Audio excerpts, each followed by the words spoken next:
Okay, can you see it?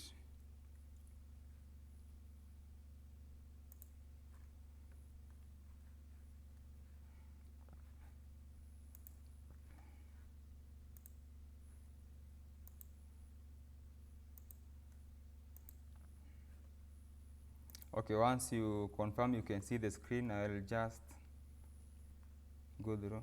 Somebody confirm they're seeing the screen?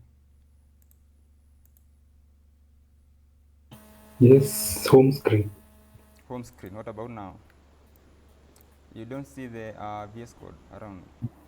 No, it's on your floating bar on your left, far left. Oh, Yeah, you are on your Chrome now. You can move to the left. okay. I'm not used to recording, so just bear with me as I set up. Okay. Okay.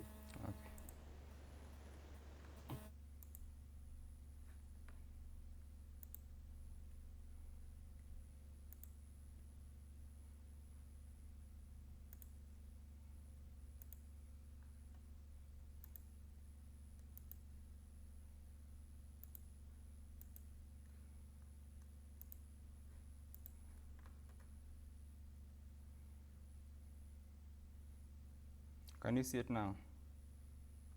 Yes, yes, yes. Okay, thank you, thank you. Okay, as I was saying, I've prepared a short note. Okay, this is just an MD file. I don't know if you guys are familiar with it. So as a programmer, you don't like always carry a biro. So this is a short way of creating your notes. Okay, so as you can see, this is the cheat sheet that I was saying that I will push around so that all you guys can have a look at it and you can learn from it. Okay, these are just notes and sample codes, very well formatted. It's a markdown file. Okay, as I was saying, I wanted to cover these two, only these two, as a part of introduction. Okay, first one is that you should follow the test-driven development. Most of us start writing the codes. Okay, that's most of what we normally do, but it's recommended that before you start writing your code, you write the tests. I know that's funny, but we'll get to it. Okay, without wasting much time, I'll just get to it. So first, I'm going to install the packages that are needed. So here, I'll install 5 packages. Okay, that is PyTest. That's the one that we use testing for. There is PyTest. There is Factorable for faking the data. There is Silk and Locust. So I'm going to talk about unit testing, automated testing, profiling, and optimization. Okay, let's get to it.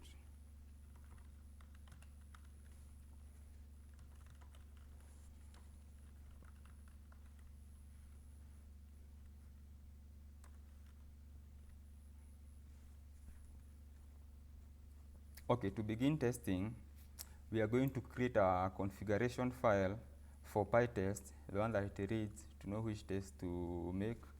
We make it at the home directory. It's called pytest.ini.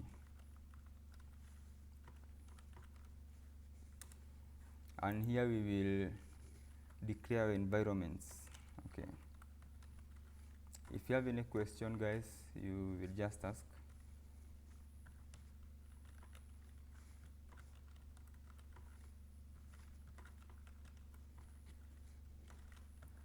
Okay, this is the name of our Django application. It's known as Django Training.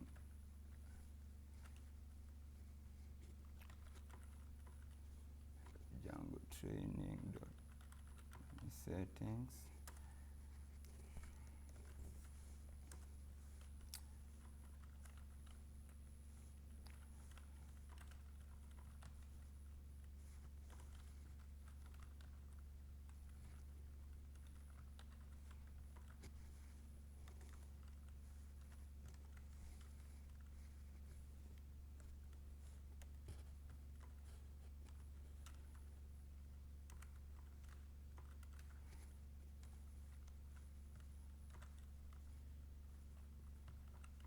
Okay, what this line means is that, okay, we are going to write our tests for the blog application.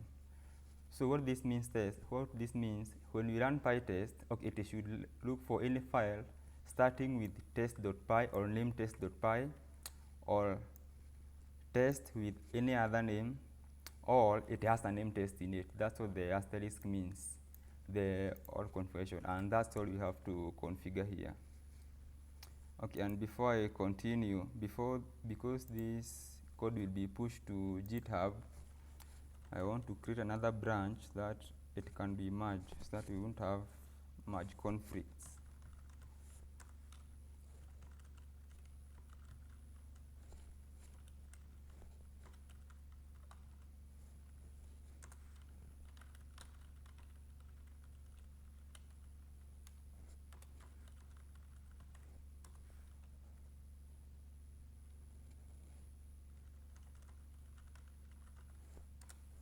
All right, that's it for that.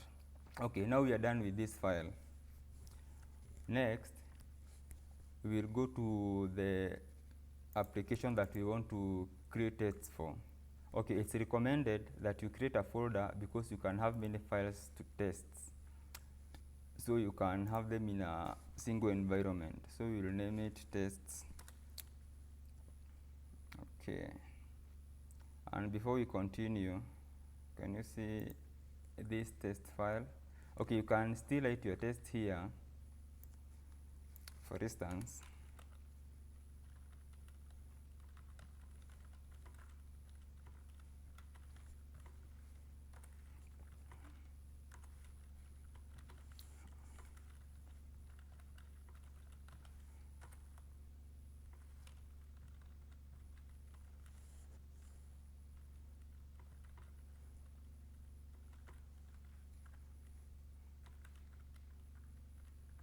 okay, this is just a simple test case. Okay, you'll be seeing the assert word very many times in this tutorial.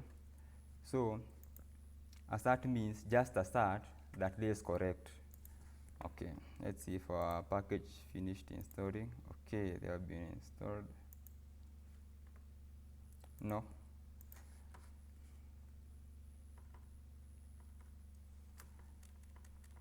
I wrote the wrong package here. It's supposed to be PyTest Django. Yeah, let that install, and then we will just test this first test case and see if our application is working correctly so that we can continue from there.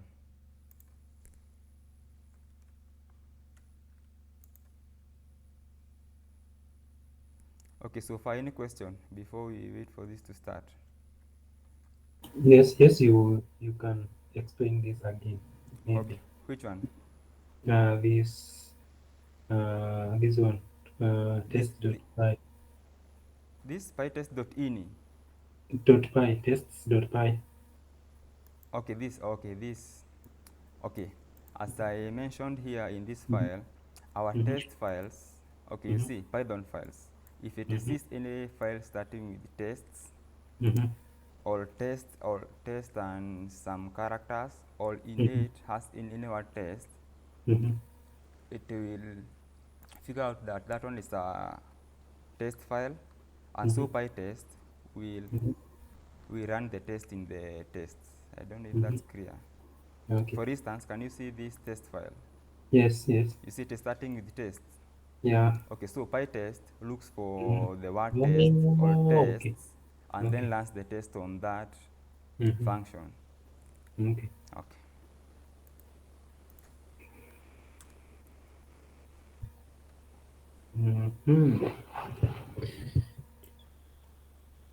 Yeah, that's it installed. Yeah. Okay. Ask. Testing it is outside the folders like test and stuff, so it checks through all the folders that exist in this project. Yeah, all the folders. For instance, you see, I'm just testing for the blog application for Oh, now. yeah. So when you come to any other, okay, we don't have any other application, but any applications with the test, okay, it will run all the tests automatically. Okay. As long as they're starting with test. You see, we have configured it in our home directory. Yeah. Yeah.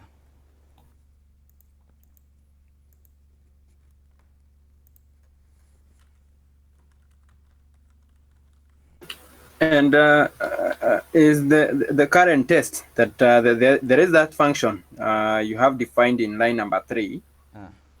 Is it related to testing our application, or is just an illustration that? It's just an illustration. It's not connected in any way. Okay. Okay. I was just okay. This is just the introduction, so that we can just follow through.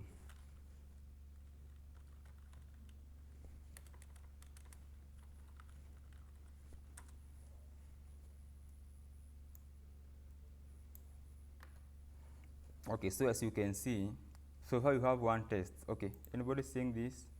Okay, to run any test, we just write the pytest command on the command prompt, and then it runs the tests. Okay, for instance, so far you have only one test case, this one, test my app, which is not related to the blog post anyway. You see, we are seeing the output, one passed. We have only one test case. And now I'll get to testing for application. Before we start testing, we have to fake our data or create a factories file that relates to our models. For instance, this is our model that can fake the data. Okay, for instance, if you want to post a blog, it will have a title, image. Okay, it reproduces this data and creates a content. Let me get to it so that you can understand.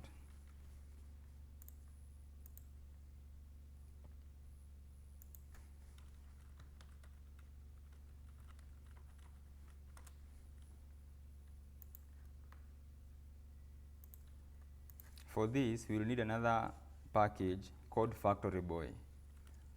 Okay, and you may wonder why I'm using pip here. Okay, you are using an Anaconda environment. You can use both pip and conda install, so it's scalable and flexible.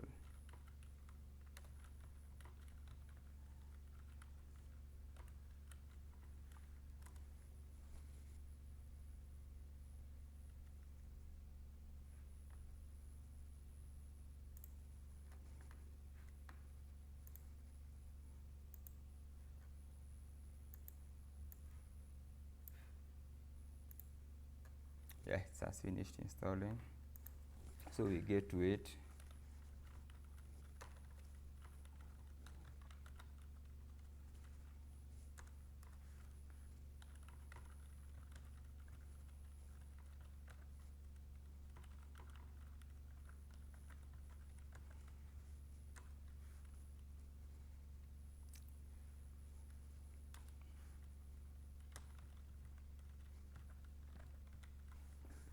And I'll just make 2 tabs here so that we can type faster. Okay, faking data for category. Okay, I know you are familiar with the Django admin panel. Okay, mostly Django follows the same rules. So you might see this similar to that. Instead of model admin, here we will import Django factory method.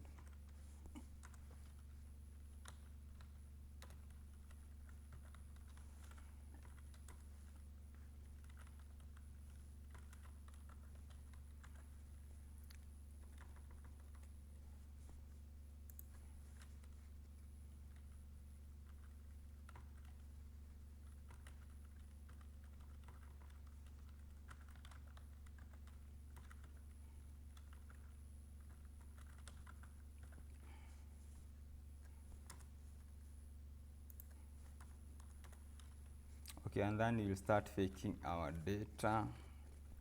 See, the names are similar. Okay.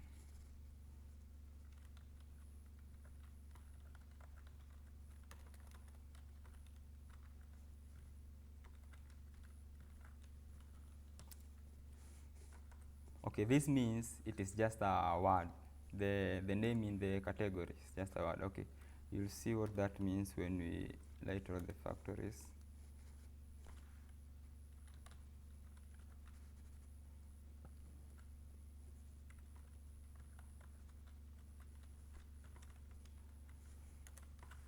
This is a slug field, it's in there. And that's it about the category. Now we'll go to posts.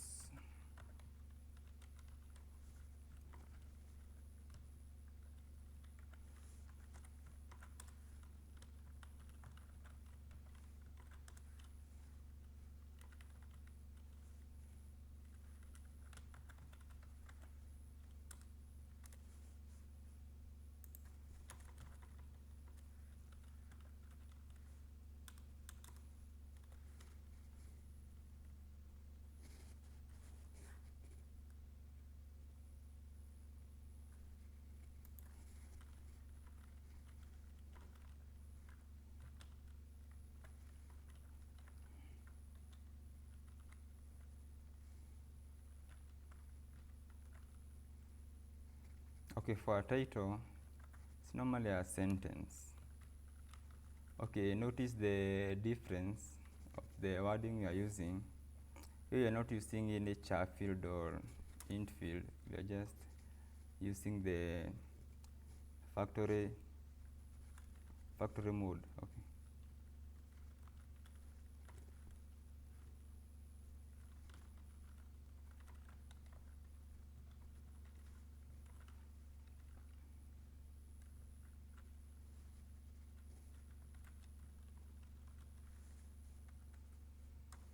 And if you notice I've written something that is not similar to what we have, okay, we don't have to fake the image data because it's not required.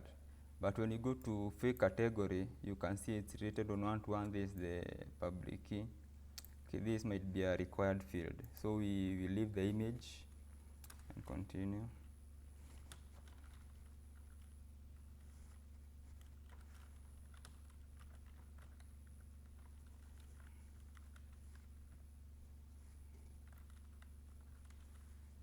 Text, and we will skip created that. Okay, this created by the system auto add now, so you can see. So that one we will just leave the system to take care of it.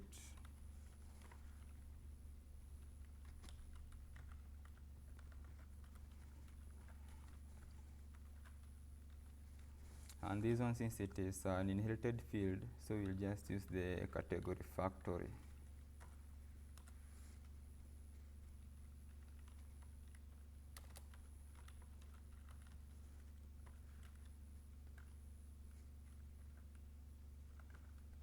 This is a Boolean field. There's only 2 ways to write a Boolean field, so that we leave it as true. And we are done with the post factory.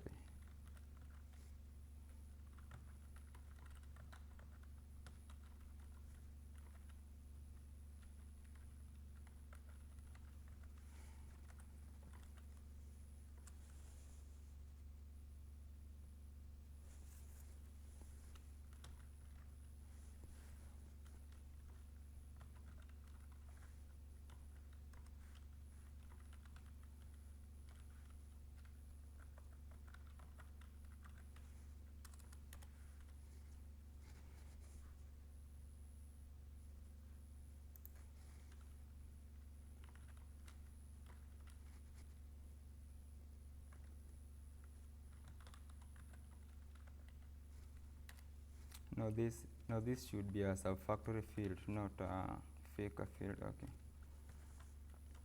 And it inherits from the posts factory.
Yeah, I hope we are together up to that point. I think we are done with the fields that we require. Any question up to there? Because now we are going to testing. So for me, I just need a clarification. Yes. So it's the model that you used to create this factory files to test. Yeah, I'll delete. Yeah.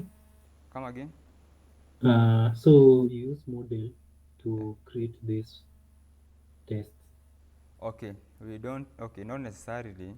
Okay, let me explain. For instance, okay, maybe you want to test the post model if it's working. Okay, the reason for this file is that, okay, there's a time when you want to generate like 20 posts or comments, like 50 comments at a time. Okay, this class already does, it goes to the post and checks the fields. When it's taking the data, for instance, it's taking comments for a certain post, and it takes like 1,000 data. You know, you can generate that manually. So this class generates it automatically. I don't know if you're together. Yes, I get it. You get it? Okay. Yeah. That's why we are going to class metrics defining our model is post. Yeah. So we are done with the factory. So we'll go to tests. Okay, and for test, okay, let's just test post creation if you can create a post or something like that. We said as a convention, the file starts with tests. This is what PyTest looks at.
Okay, we are done with importing our packages.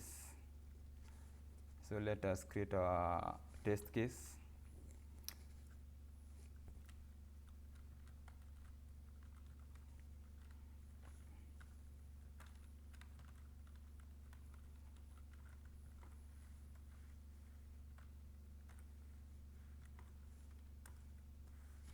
Okay, this post will have the category. Category is the one that we defined in the factory file. Okay, let's just change this and go back to factories, yeah, so that we can visualize it correctly.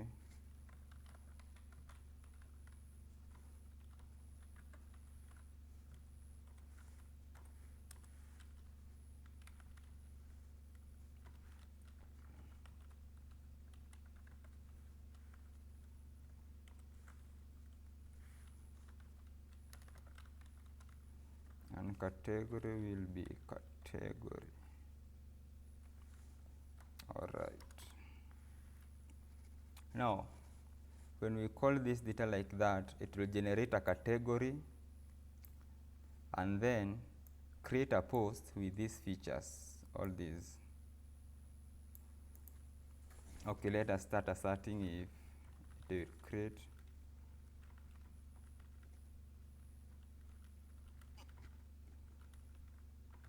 Okay, if you see something that you don't understand, you will ask, okay, post.pk, that's the primary key, that's the ID field in the post that is auto-generated.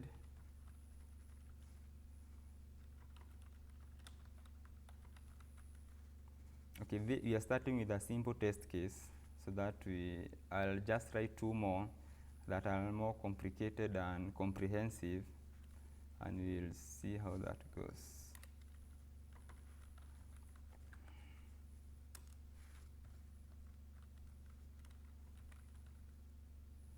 Okay, let us see if the post is published. Okay.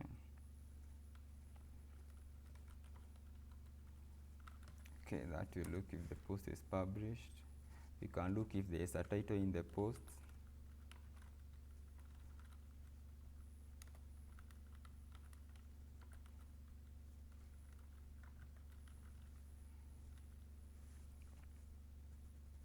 Yeah. So to run this test, we will include a decorator for this function to make sure that it interacts with the DB correctly. Okay, I don't know if you know guys about decorators. This is just a function that runs another functions and calls it recursively. Okay, this is the decorator for PyTest, and it interacts with the database. So we write here DjangoDB. Yeah, and we are done with that test. So maybe we can test and see if it passes or it fails.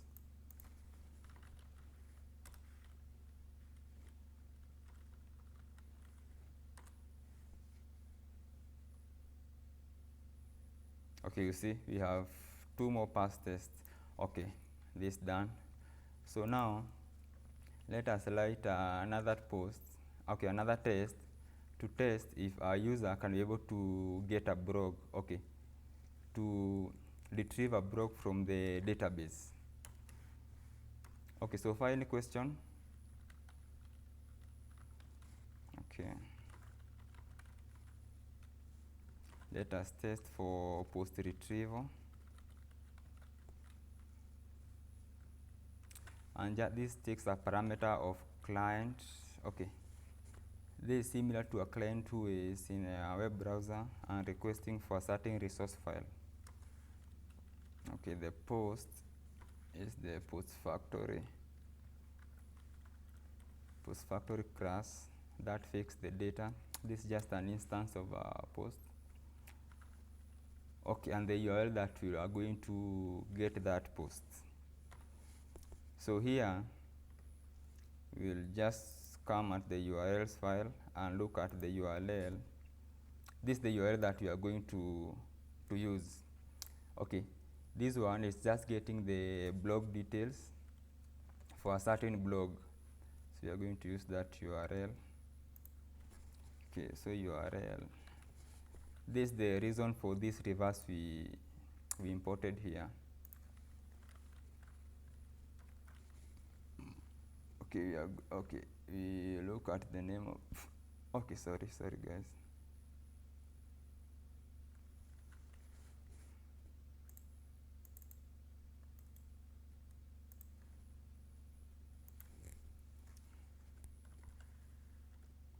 Yeah, that's the name, and it takes this argument. You see, it takes a slug as its argument, so we'll add it as a keyword argument. So the URL is the keyword argument, URL.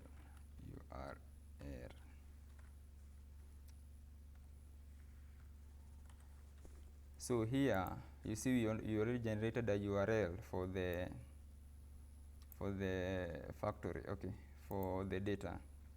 So we will use that. So post.url.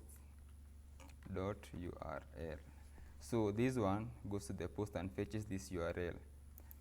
Okay, when it comes to testing, it is important to know that there are very many files interacting, and you better have a good hand at it. But once you test with time, you get used. So yeah, that fetches the URL.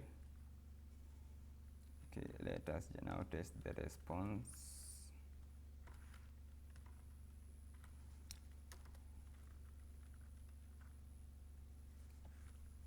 The client that we used above. Okay.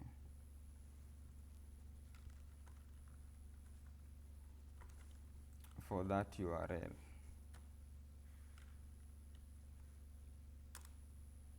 Yeah, and this basically does the trick. Let us just add a print statement here.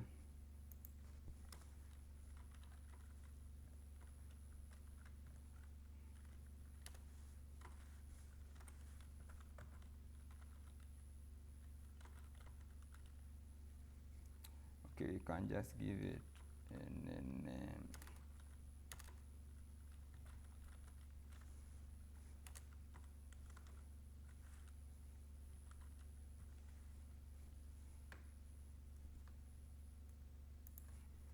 Yeah, and then we come to assert.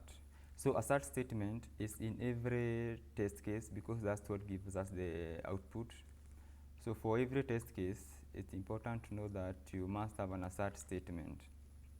So here we will assert if the return code, the status code is 200. Okay, 200 means successful, right? So they are very, okay, like for 3 unauthorized, 400 bad gateway. Okay, there are very many from 200 to 400, and every number from 201 to 500, it has a meaning. So you can research on that. Yeah. If response.status code is equals to 200. Yeah, and this is just it. Let us test if this one works correctly, if we can be able to retrieve a post. So when we are, okay, we have not gone to that part yet, but before the end of this lecture, we will have passed across it. So when we are retrieving a post, we will fake like 1,000 users. They are fetching one data and see if our web server can be able to serve them. Okay, just be patient. Let us do the test here. Okay, we have the first error. Oh, we have not included the decorator. So let us just include it here.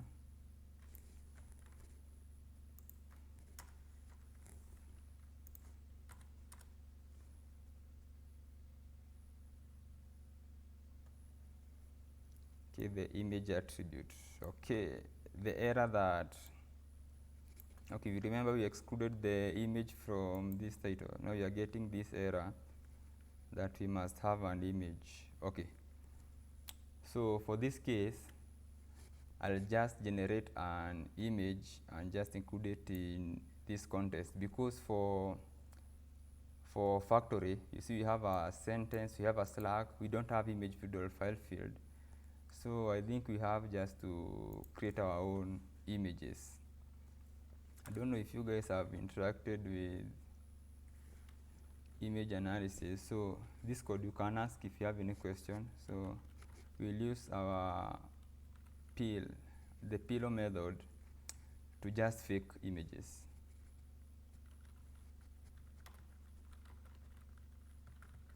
It has a method called image, and then so we import byte.io. So I'm just trying to create an image to use in this context of a post. Bytes.io, yeah, that's a module. Okay, and then we create our function that tries to create an image. Okay, you don't have to do this. You can go to, instead of doing this, but you can just go to model and just comment on the image. But now that's not a good plan. So we'll just create an image here.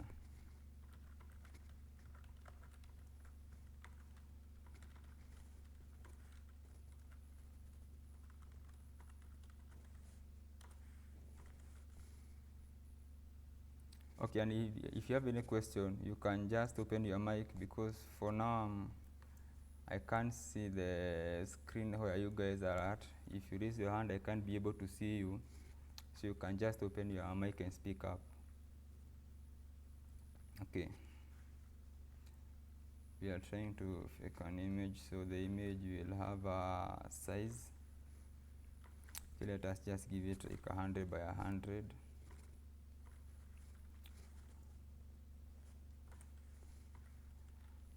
And maybe a color of blue.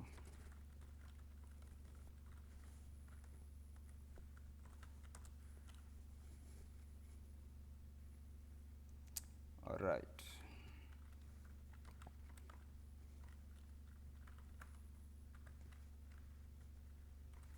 We create an instance of bytes. So, okay, these are, okay, what technically this does is to generate certain bytes and just convert it to an image.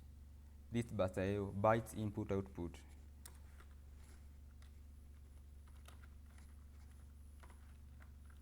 Then we create an image using the peel image function, a new image, yeah. It has an RGB content in it, and then it has a size, yeah, and the color.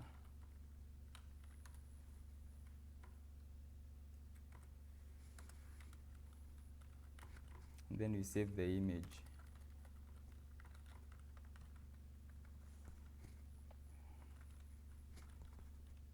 Yeah, in the file object. Let us just save it as a JPEG so that we can't use PNG more times here.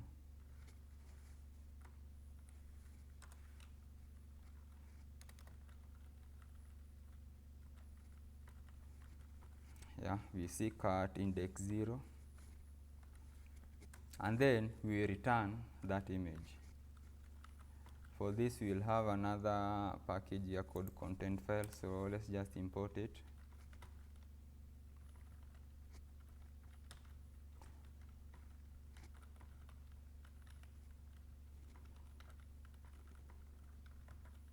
Yeah, content file, yeah, right.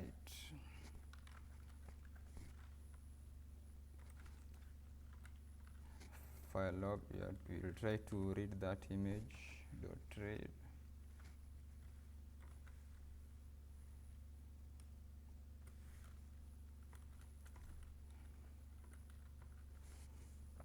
Yeah, this was just a convenient function so that in the post we can be able to fetch that image.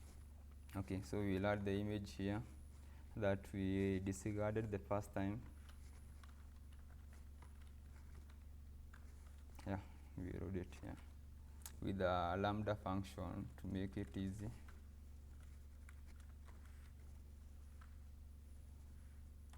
Yeah, and then we get the file, get image file.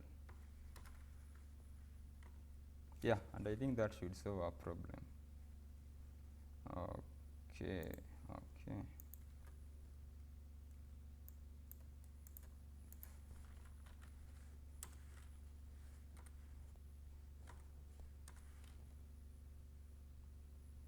Yeah, so you can see that has solved our problem. Okay, now let us just write the last test. Okay, for instance, let us try to see if somebody can post a comment. Okay, here we tested retrieve. Let us see if somebody can be able to post a comment.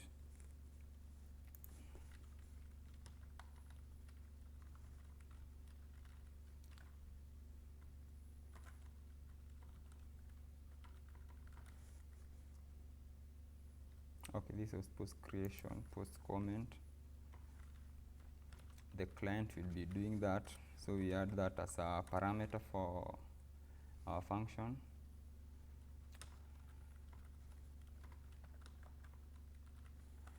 So you remember this Django includes the client. Okay, it includes its own client, so you can use that one. It's the easy way and the most recommended way. you initialize it. Okay, come to category. So here we create a category from the faker data category and post, because we are trying to, how is that file? Because we are trying to see if somebody can create a comment, and as you can see, there's a post here. These are children for the post, and then the post has a foreign key to comment. So a comment is just a grandchild of the category, so we include them here. So should be familiar with those relationships by now.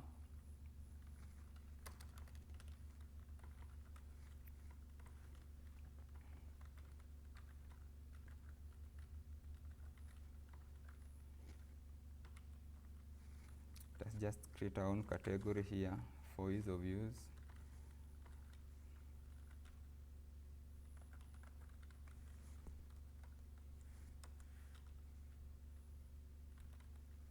And then we create a post to associate with the comment, because the comment must belong to a post.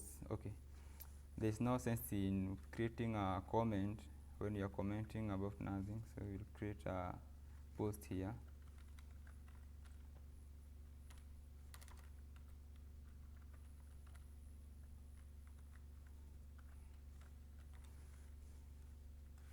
So this post will have a title.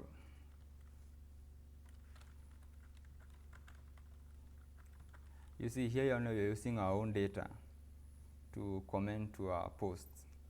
We are not faking the data. Okay.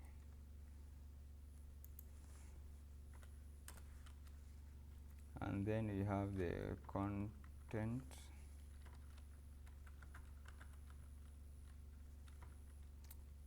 The reason for this is that I want to cover all the different ways that you can do the testing. Okay, you can fake the data or include your own data. So this is what we are doing now.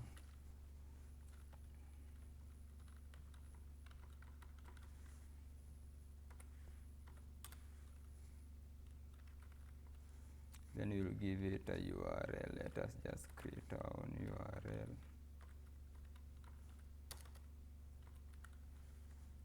Test posts. Okay. And then the category is equals to the category above. So here you'll not include the images and whatsoever, because I don't think it's a required field. Yeah, this is not a required field, so I don't think this will give us any problem. Okay, so let us continue. So now here, let us just define our data that we are going to comment as a JSON object, so that we can't include there. Okay, our name.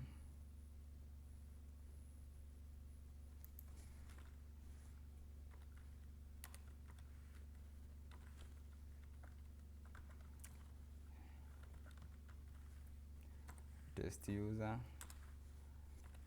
And then we have our email.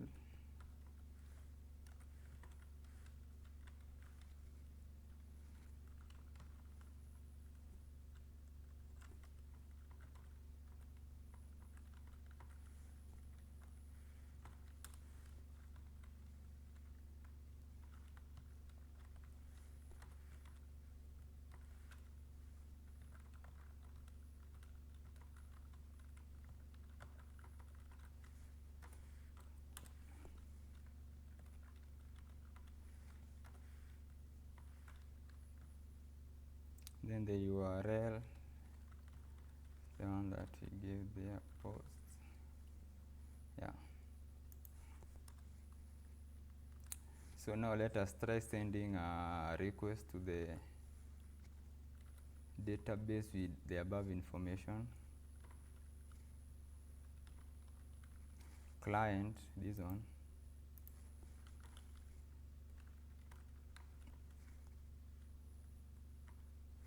Okay, you see this post is not similar to this post.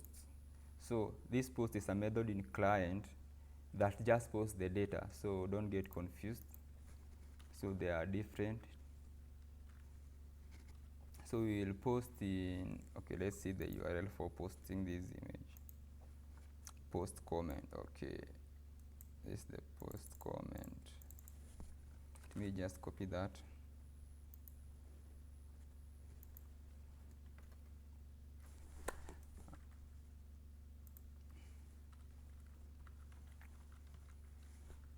Okay, when interacting with the URLs in a code level, you mostly use the reverse function. So it's appropriate to get familiar with it.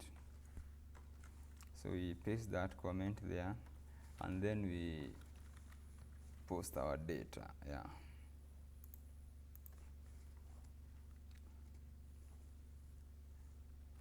So we want to assert if the response code is 200, that means it's okay, it's going through.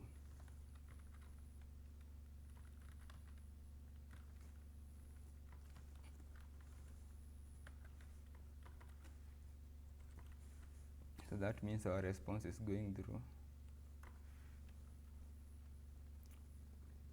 And we can also assert our message. For instance, you can see for this URL, we use this view. This is the view. We can look if it's giving this message appropriately. That means that the post has been successfully posted. Okay. Let's go back here and assert that response code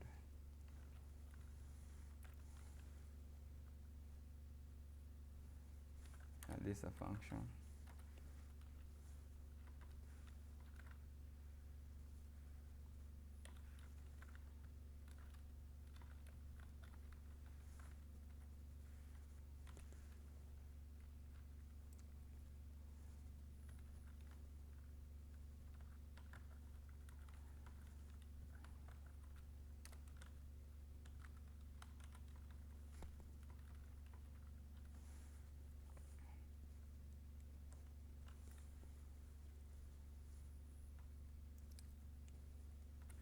And for this assert, okay, let me just add another argument here. It means if this one fails, this is like an if-else statement. If this one fails, the other part of the code will be executed.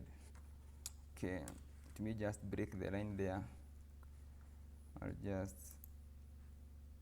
make the screen fit, okay.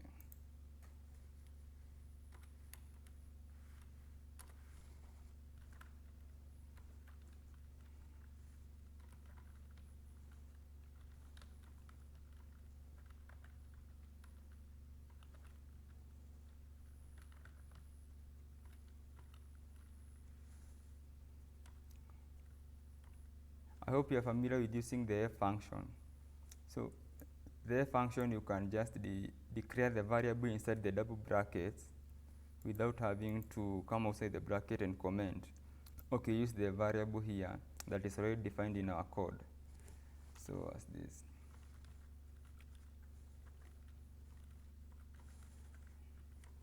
Yeah, just that way. Okay. Now, this one posts the comment and returns an status code 200, means if it's okay. So now let us try to go to the database and try to retrieve that object and see if it's actually saved in the database. Okay. It's in the comment.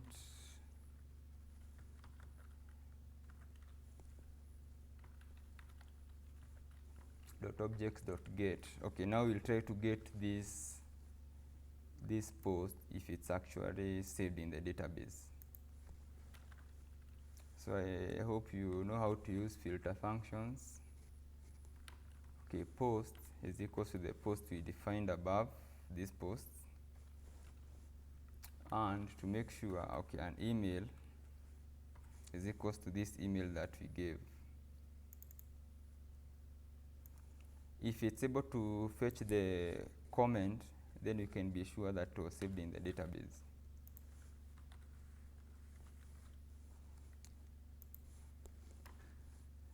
Yeah, then we assert that comment.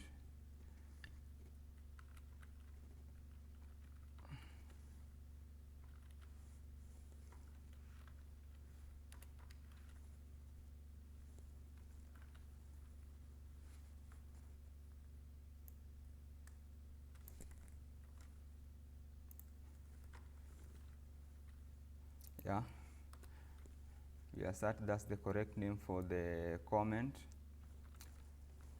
and then you can assert the message in the comment to see if it's actually the comment.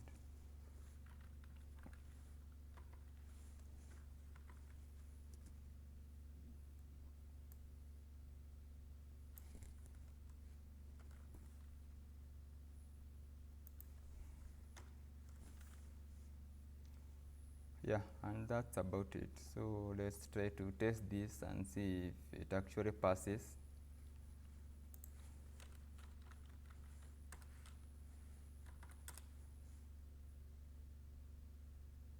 So it fails. Oh, we forgot to include the the decorator. So let us just include it here. You must include a decorator in every. When it comes to testing, you see us using a lot of decorator. So still a fail. Okay. This is the message that, okay, unexpected response. So it returned this one, so it shows that it failed. So this, okay, let me just copy paste that comment. I think it's a spelling error. So oh, it's a double S. Ah, it's a caps S. Yeah, we have passed 4 tests.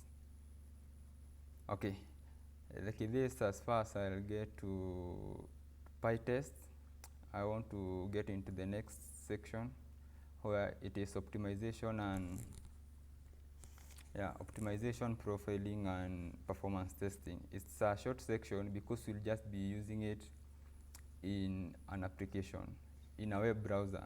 So that's where we can fix several data and then test the road, and then we see if we generate 1,000 comments and users posting at a certain time per time, our database can handle it.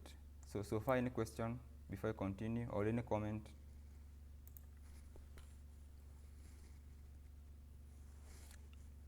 I'm okay on my side. Yeah, thank you. Okay, before I continue, let me just show you some arguments that you can use with PyTest. You see, these are very short, no information passed here. We can't even see our print statement if you wanted to trace back the code. Okay. For instance, we can't see any print statement, so I'll just pass through the argument that you can use. So you can use verbose. So running in verbose mode. So you see it runs each comment in its own section. You see there are 4. It gives more information here. And for instance, if you want to see all the other this comment section, you can use the S mode. Okay, that the S, this S. Okay, you see it retrieved this blog. Okay, which is this comment. Okay, retrieving the blog post at L. Okay, let us use it here and see if it prints the other statements. All right, okay.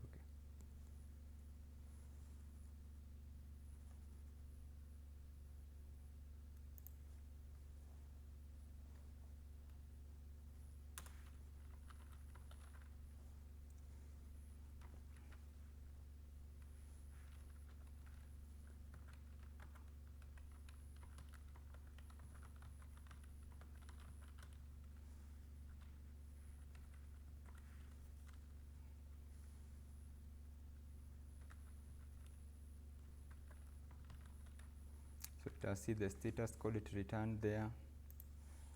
Then we'll just keep a line. Let us just add a final print statement.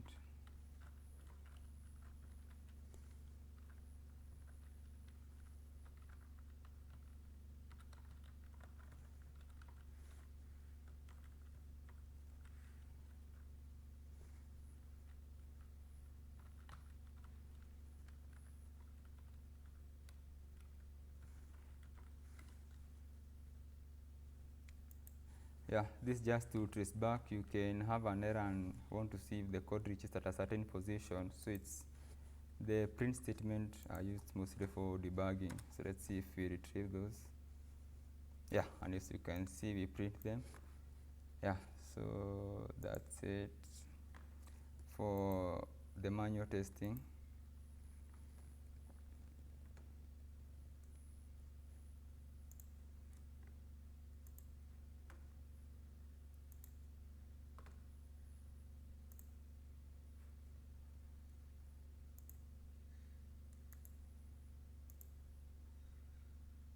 Okay, this is our testing cheat sheet file. So I just want to show you a certain flow that we are using. Let me remove it in a read mode. Let me open it in a read mode. How do you open this?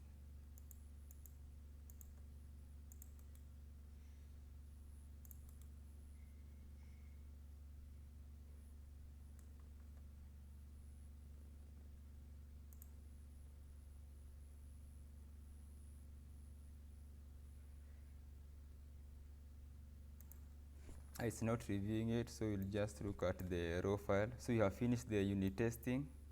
This is the one that we are covering.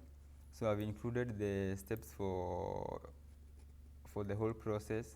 So you install, you can use either conda or pip install. I've used both versions. Then the configuration, these are the contents. And then writing test, even there's a sample test case there, and then how you can run them. So the next session, we are just going to do, this is a very short session. So we are going to look at performance testing. So we are going to use application or rather a package called locust, which is used in conjunction to the silk. So we go and install the application.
Yeah, we are done. So we'll start with the locust. So for you to be able to run tests using locust, so here you can see, let me just open the description.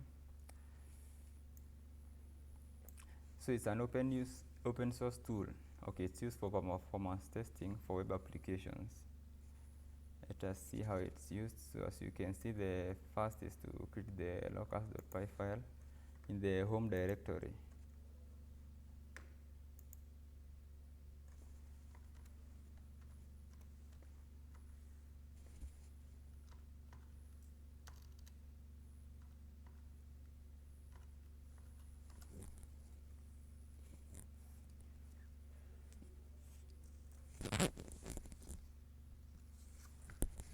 So this is the last coding file that we are going to take, so just bear with me. So let me just create the tasks for our locust file.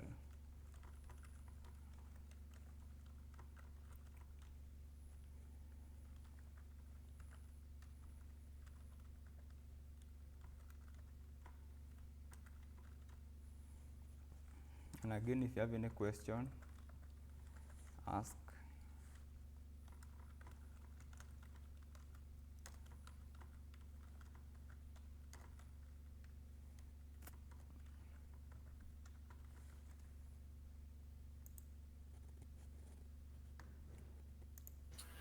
Maybe a question I would ask on behalf of everyone. Okay. So, seeing that you take say an hour to test your application, Mm. and I think it takes more time as compared to what you just do as a user. For instance, Yeah. when it comes maybe to creating a model, you can quickly do that within some few seconds, True. or rather to create say a blog post, to comment. I mean, it Yeah. just feels that testing takes more time than the actual thing. So, why is it necessary to do testing as opposed to just the manual testing that you do when you are writing your code?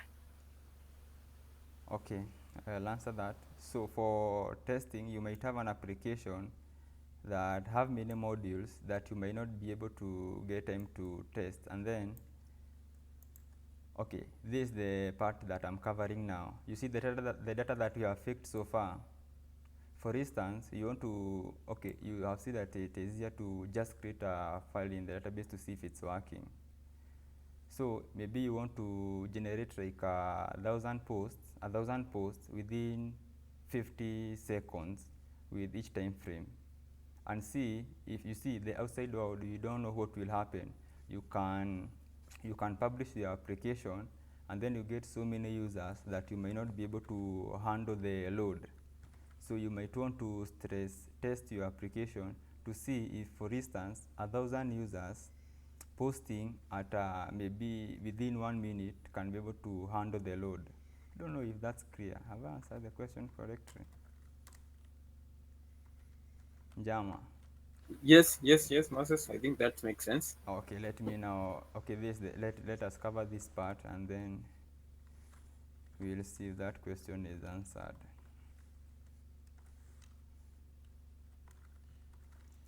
Then the Django name is Django training. This is the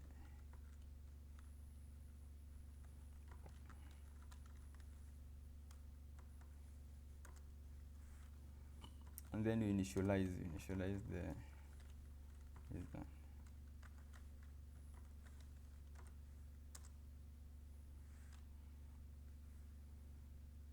Then we import our factory data. Okay, you can see when I'm in you see this import comes after we set our default environment. So that's critical, because if you initialize it here on top here, you'll get errors. So it's important first to set the default environment, and then you go ahead and import your factory data.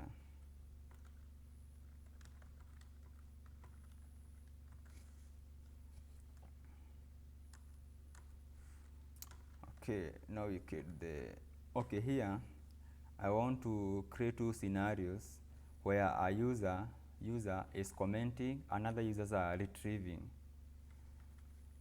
and then we will automate that one and stress test on the server to see if that works correctly. Okay.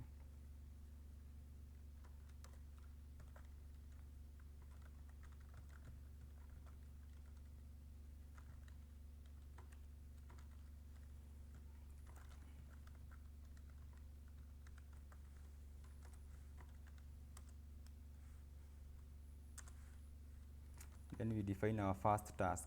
So the user will be creating a comment. Several users will be creating a comment. So here you don't have to define it in any way like we used here, starting with the test or what. You can just name your functions as they come. Just a descriptive name. Okay, our posts.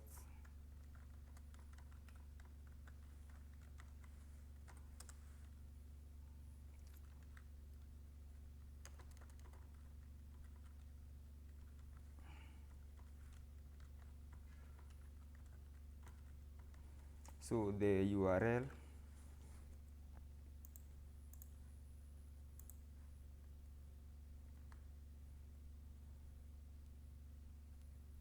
yeah, the URL for posting a blog. Okay, yeah, with a slug. So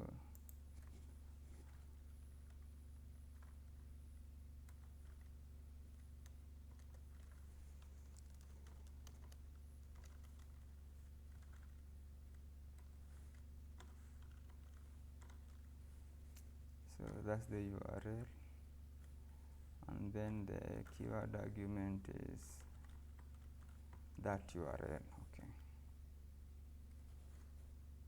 yeah, it has a slash at the end.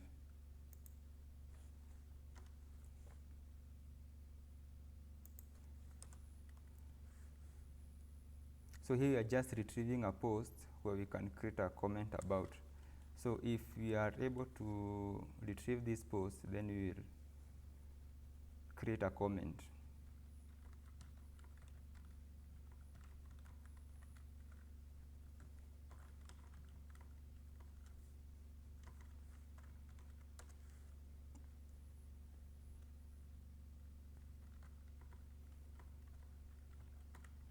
Dot posts. As I said, this post client.post is not our blog posts. It is just a method in the client that enables you to post data.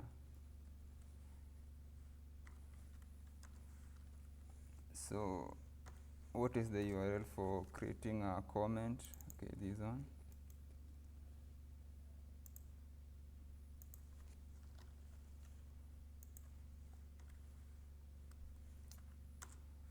And then our data that we are going to generate.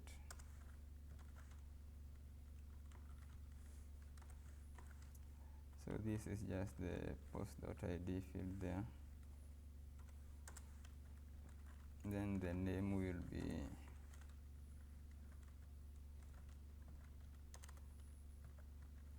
we'll just fake this.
Okay, the URL will just be the URL that we defined here.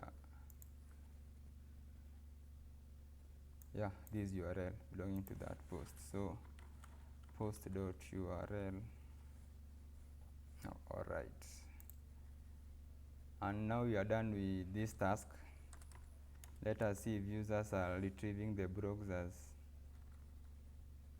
advised. Okay, so we create a functions to retrieve the blog.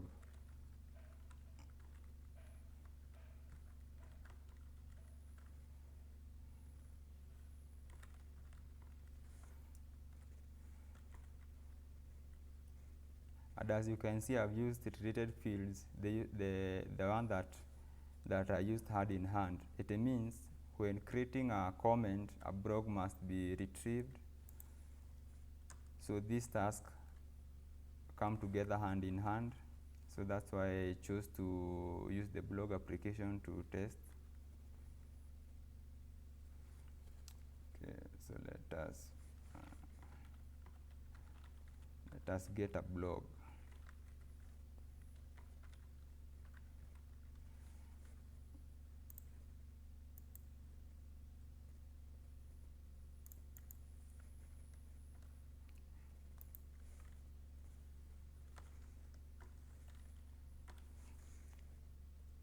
All right, and then we use a decorator. I told you that decorator, they are used most in testing. So the function for this decorator, the task that this one, it is just to mark this as a test. We are marking this as a task to run. You come here, another task. In fact, you can even specify the priority. Maybe you use this one 3, this one 2. Depending on the priority, this one will be given more priority than this. Okay, so now we create the last class for testing.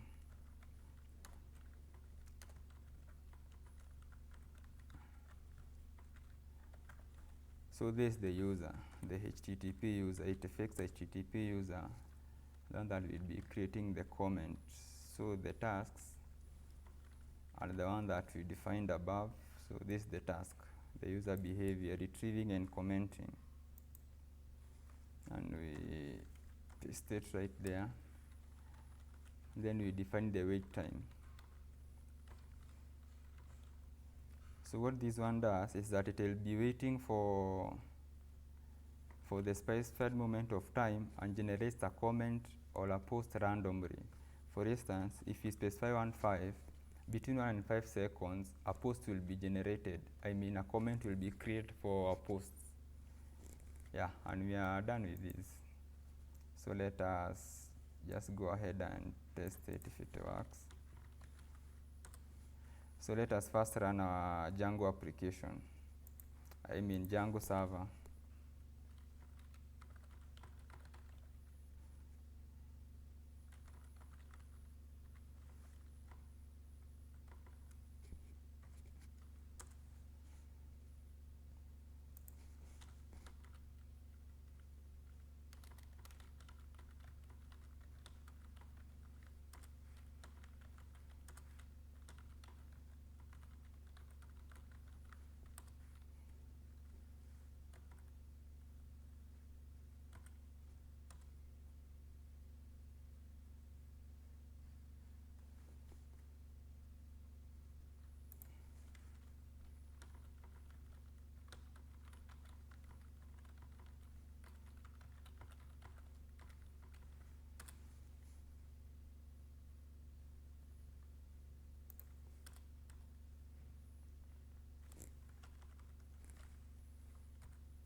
Sorry guys, I'm trying to activate the environment here, so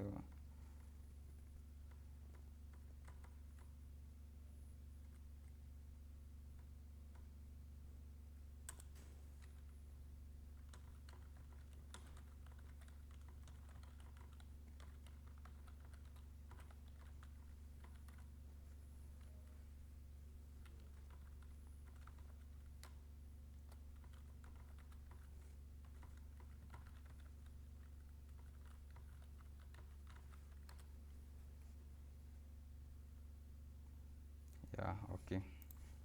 And then we'll run the local server because it's also a server, and see if we can be able to fake the data.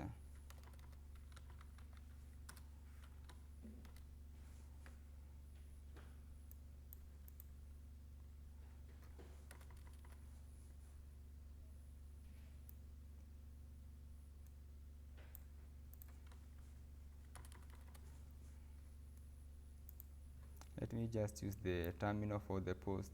It's not typing as expected, so I'll just use the terminal.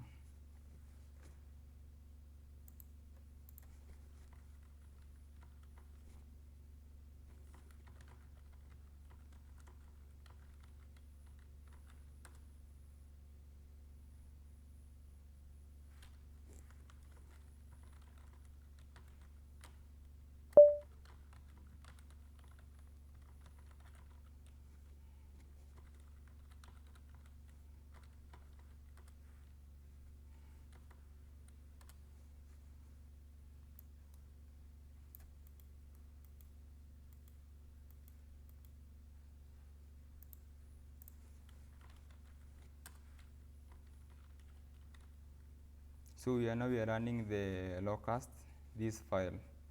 So you can learn it just as locust or specify the file path.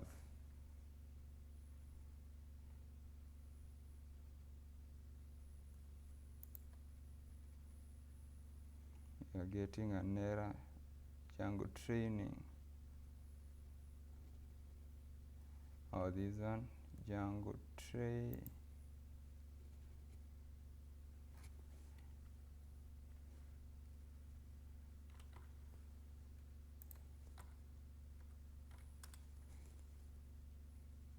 Yeah, it has run successfully, and as you can see, it's running at this port. So you can just open a web browser.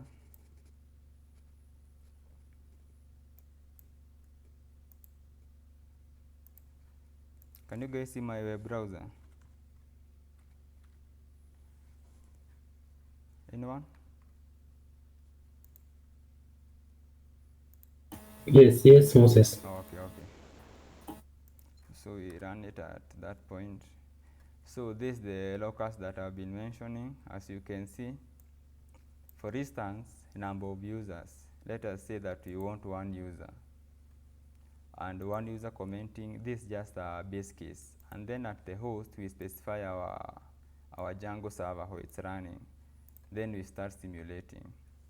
So let me just bring up the console. So as you can see here, it's generating data, just one user and 1 per second. It's generating the data. Okay, that's enough. So as Njama asked, let us just try to create. So you see, when you are running, okay, let me just run it once more and explain something there.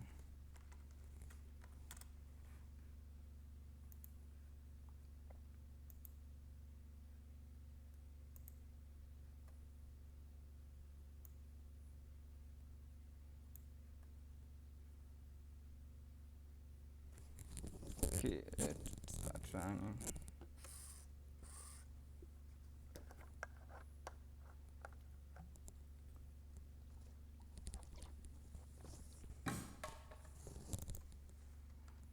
Okay, let me just get to it. Let me just try stress testing. Let us try see if it can handle a certain load with very many users posting at the same time.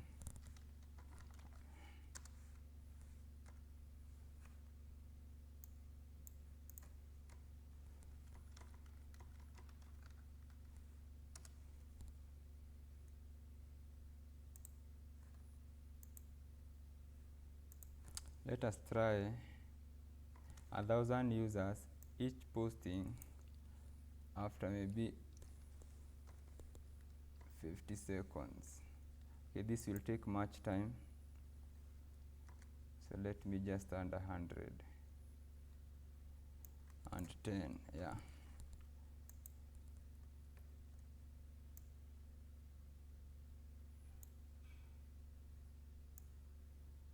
So this will take some time before it starts. So I want to, because they are used in conjunction with Silk, I want to set up Silk and then have the last demonstration before we can end the session. So let me just configure the Silk before this server runs. Okay.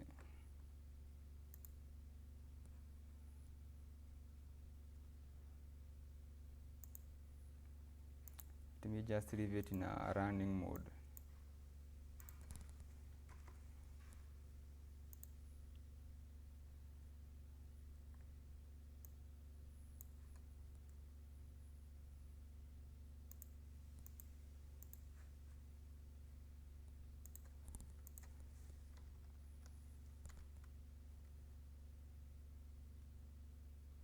Oh, I forgot to specify the host. Let me do that once again.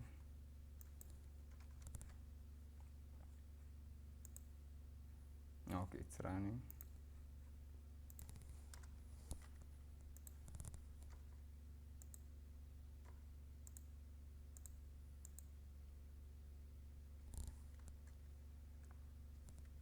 Yeah, as you can see here, the users are increasing until they reach 100, and then they start generating a lot of posts. Okay, as you can see, it's running. Okay, it has started generating. Okay, let us just first set up Silk.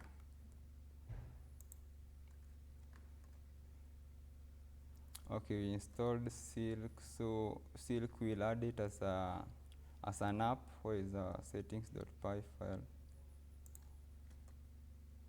Okay, Silk is a middleware.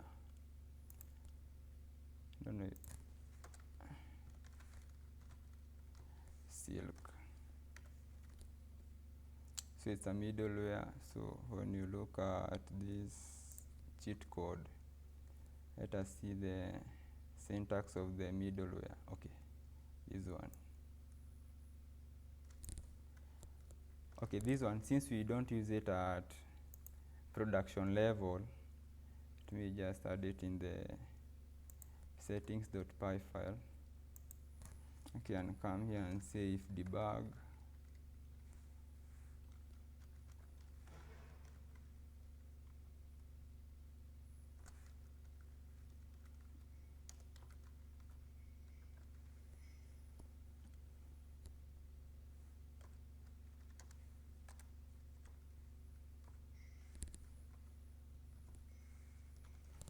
And add it there, then go to the URL.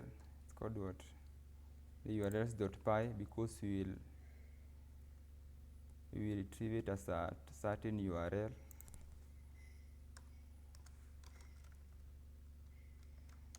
Okay, have we included the settings here? Yeah.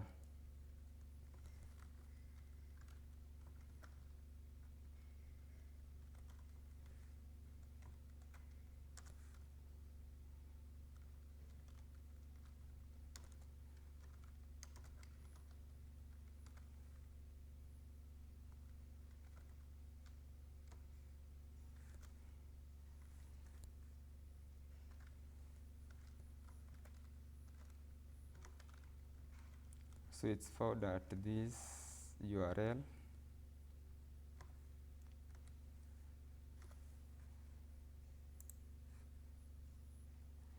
This one.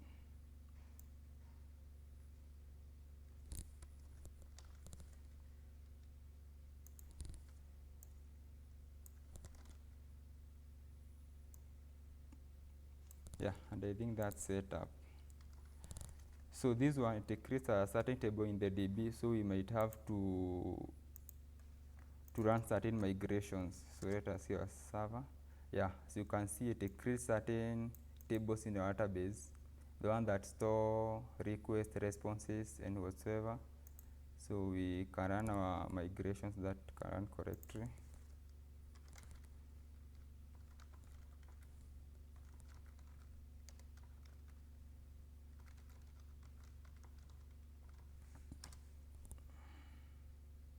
Yeah, right. Okay.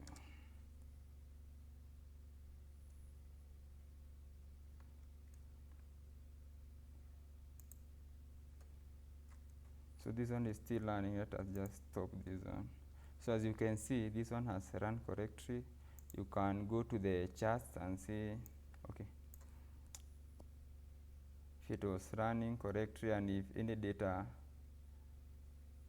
has failed. Okay, let's see if there has been any failure. If our server is handling the data all too well. Okay, see, we have had several failures.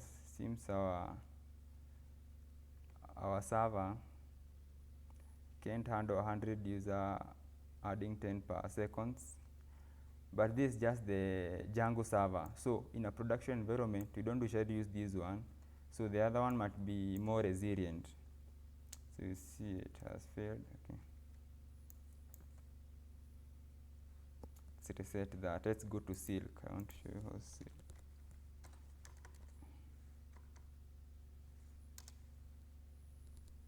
Yeah, this is the summary.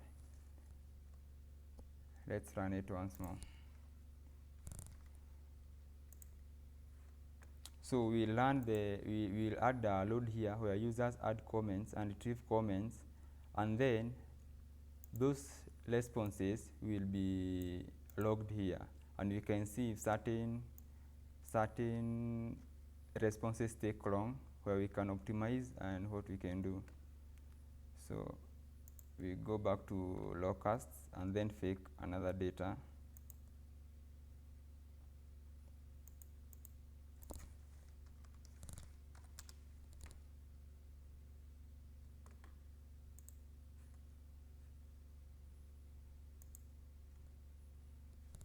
Okay, let's send 1,000, 100, the correct URL, and then start.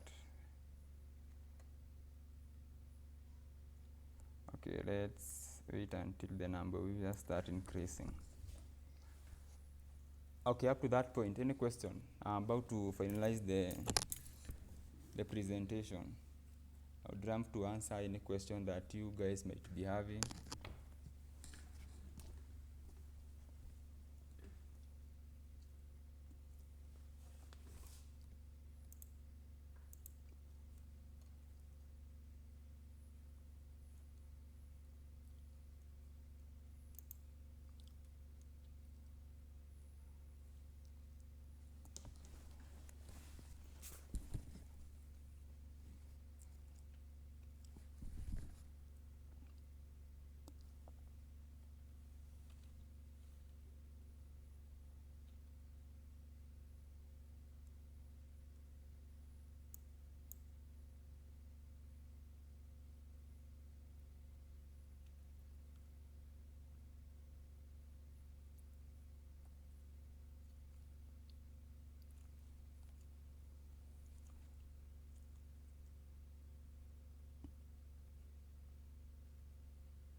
Okay, our server is unresponsive.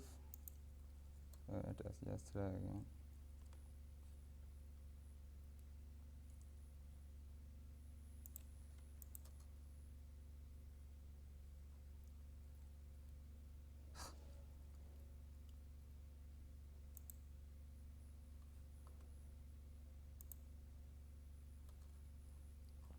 So no method being faked. Let us just refresh this one. Don't know what the problem might be.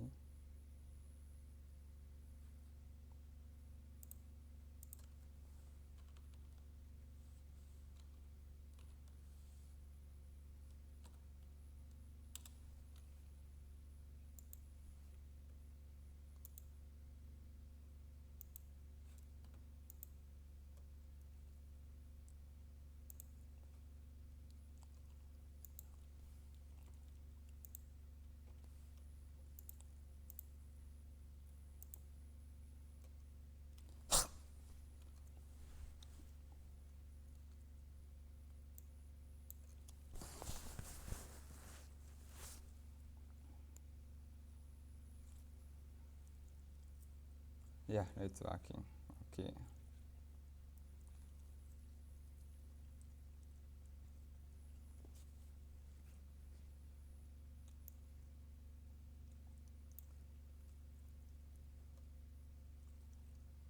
Yeah, you see we have started getting the database locked. It means that you have too many requests coming in that the database cannot handle it. But you see others are going through. When the database is unlocked, no request can go through.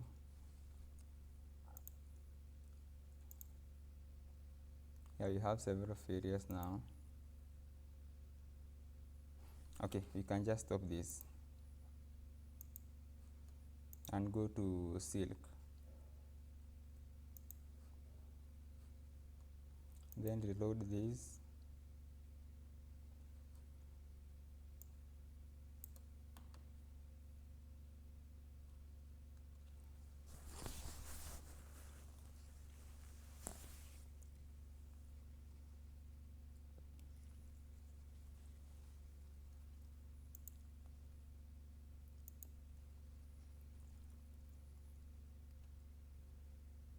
database locked. Okay.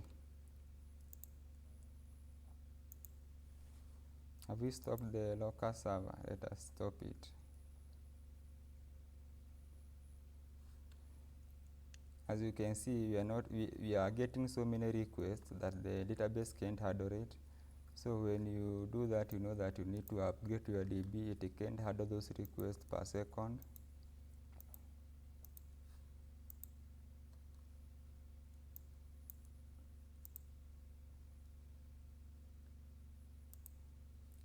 Okay, let's stop the local server.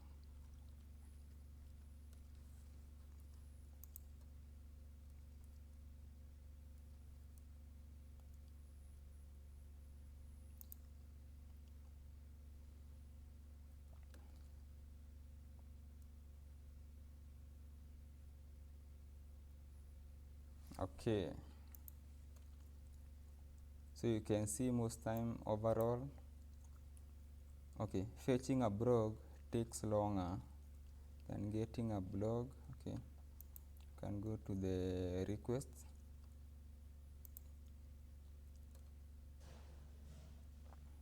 Yeah, what this means is that this URL, the blog URL, needs to be optimized.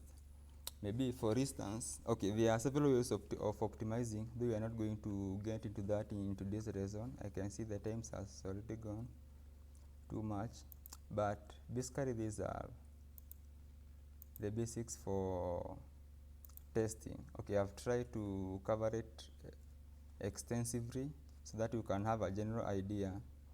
So now I'll be taking any question before I go to the last comment. So any question? Hope you are together so far. Yes, Moses, we are together. So any questions so far, or your question has been answered? Yes, it's already answered. Okay. Let me now go to the last comment. Okay, there's this markdown file that I'm trying to open in a read mode. It's a comment I wanted to make about it. My VS Code is misbehaving. I don't know why it's not opening it in read mode.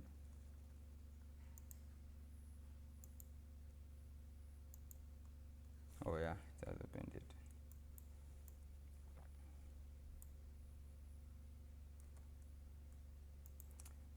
Okay, so these tests, they are, okay.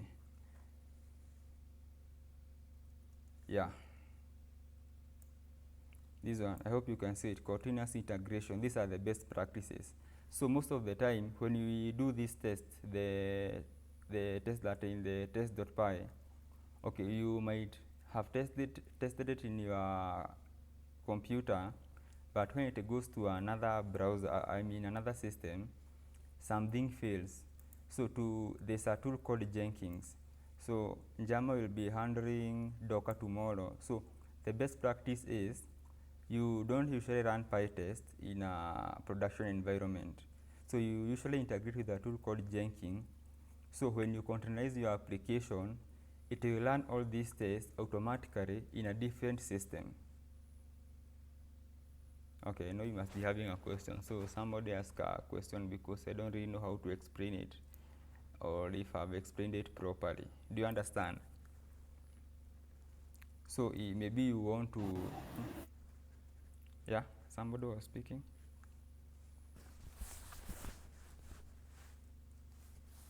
For instance, you want to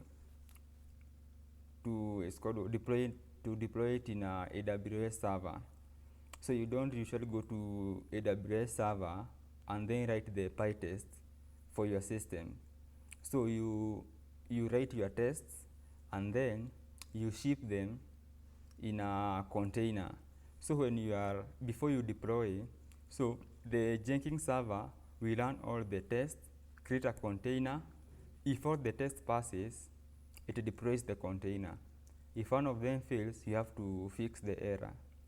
So even if they take much time, these tests, you get that at some point there's a test that can pass in in this environment, but when containers are taken to another environment, it fails.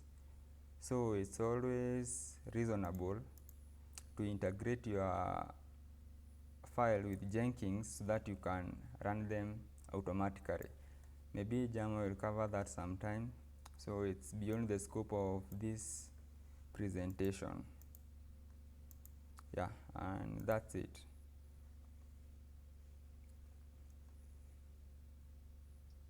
All right, Jam, I'm back to you. Okay. All right. Thank you, Moses, for that extensive and clear explanation. I believe testing is it's a broad topic. I believe that's not enough.